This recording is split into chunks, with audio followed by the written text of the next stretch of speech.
Hi, my name is Shruti Mehta. I'm here to show you some Indian cooking. A very basic Indian staple food of India is rice, and we grow a lot of rice, and all over India you will find that people eat rice in some form or another.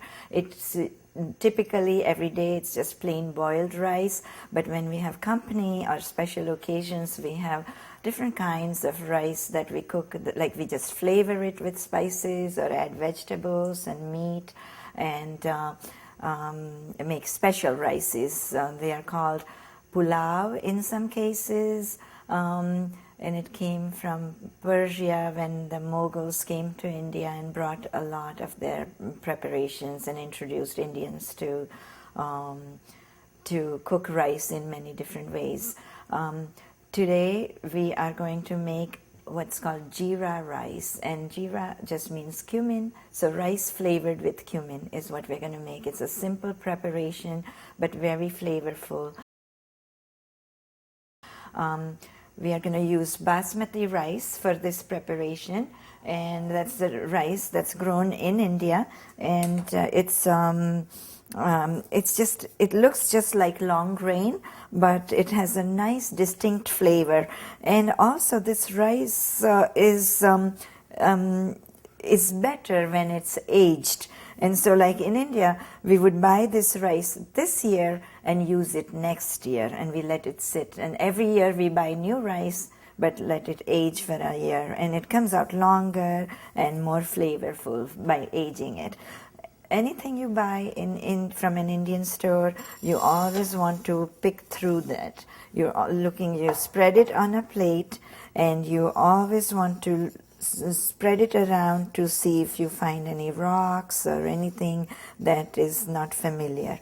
And I've already picked through this rice, so I'm going to pour it back in here. And then the other trick of cooking perfect rice is you always want to wash it and scrub it and then take out. What it does in case of rice is that it releases starch. When you wash it and scrub it and then drain that water out, then pour more clean water, repeat that procedure, drain it out, and then let the rice soak for 10 minutes if you can. So I'm going to show you how to, I'm going to pour water in here and then scrub it, and children love to do this. This is one thing that they like to help with. So you just scrub it, and you can see that the water gets kind of milky, and this is what you are doing, is like you're taking some of the starch away. So now I'm just going to drain this and then pour more clean water, do it once again, and then let it soak. Okay, so rice has been washed and scrubbed, and it's soaking now. It's been soaking for 10 minutes, and so we are going to now, we are ready to cook. So we are going to add ghee, and ghee is clarified butter.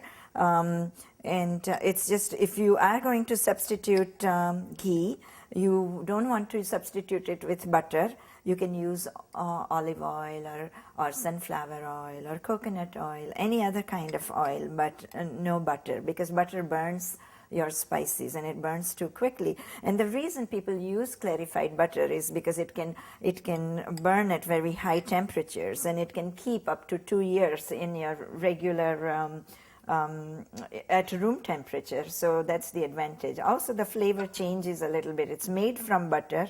You burn butter at very low temperature for almost like half hour to 40 minutes, and then you strain it, and then you have your clarified butter. And so we have some butter in the pan, and as soon as it melts, I have spices that I'm going to put in here. And so I have cinnamon bark. This is not cinnamon stick, it's cinnamon bark, which is a little bit stronger in flavor, but you can use cinnamon sticks if you don't have the bark. And then we have cloves here and cumin seeds. This rice is called Jeera rice, flavored with cumin. even though there are other spices that are added. So as soon as this ghee is melted, I am going to add, and I want the heat to be medium high at this point. So again, I'm going to test if my ghee is melted properly and has reached the right temperature or not by just putting my hand over it, and I can feel the heat from the pot, and I can see some steam coming up, and so I'm going to add the cloves first, and this, you'll see the cloves will fluff up, and then I'm going to add the cinnamon, and then just stir them in a little so that, and you can see how the cloves can pop like that, but they don't harm, so it's all right. It won't make you sneeze, and that's the right time to add your cumin seeds. And you'll see that even those will kind of make a sound, like a popping sound. And at this point, I'm going to add almonds. I have them halved. You can use raw almonds, or you can use slivered almonds. And I'm also going to add brown sugar because I want to caramelize it a little bit. So we have the sugar and almonds in the ghee and in the pot. And then even if my sugar hasn't, it was a little lumpy and it hasn't melted, I can go ahead and add the rice in, and because I want to saute the rice in this mixture. So I'm waiting just a tiny bit because I want to get the almonds roasted a little bit. But you don't want to burn the sugar, you just want to melt it a little. So now I'm ready for the rice, and I'm going to add that in.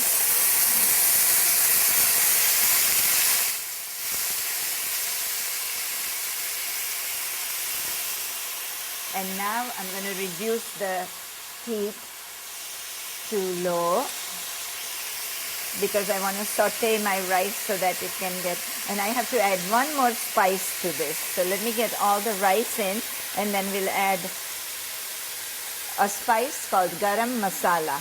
And what garam masala literally translates to, it's hot spice.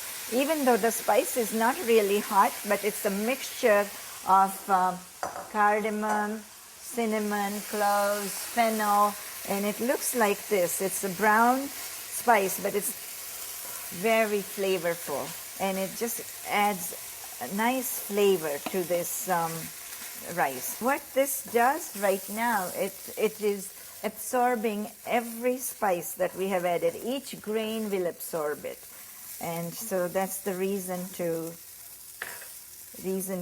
saute it.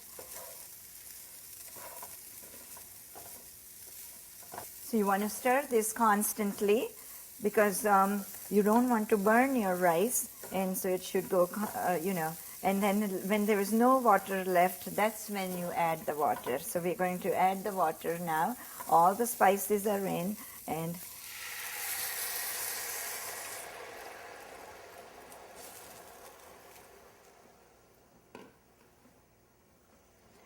so at this point, again, now we want to turn it, the heat up to high, to medium high. You never want to cook everything on very high heat, but medium high, and we are not going to cover the rice until this comes to a boil.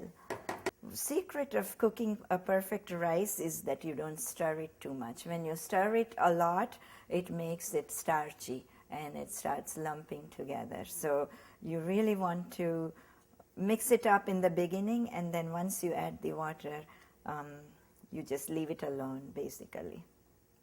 So we are going to wait for it to really bubble up, and then we'll cover it partially for about 5 minutes.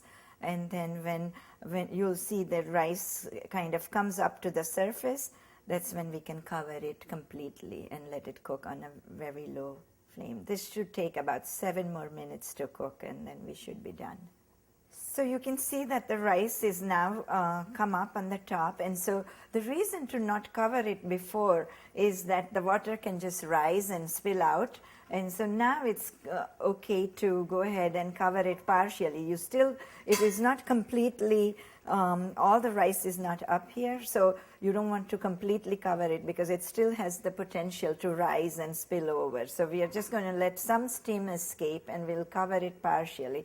And this just quickens the cooking of the rice, and that's the reason. And also it keeps the flavors in. So now you can see that it looks like it's all rice now and not much water. So we are ready to cover it completely. You can see it still has a lot of moisture, and so I turned the heat down to low, and we are going to cover it completely and let it finish the cooking, and we'll keep it like this for about 4 minutes, and then we'll turn it off, but keep it covered, and so that the grain of each rice will firm up. When you turn it off and let it sit like that, and then we can fluff it, and then it's ready to be served.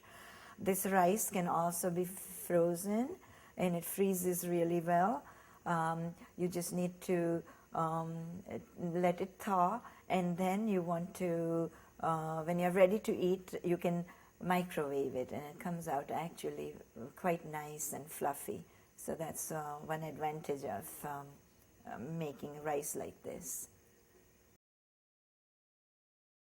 So here we are, and the rice was completely covered, and now it's we're ready to open it. It's been sitting for a minute or so, and we can open it, and you can see how beautiful it is and how the grains are so long and all the spices are on top. Now we can fluff it gently because it's still very soft, so we don't want to break the grains. So we want to wait maybe 30 seconds and then fluff it. And again, you want to be very gentle, but you can just lift it up and mix in.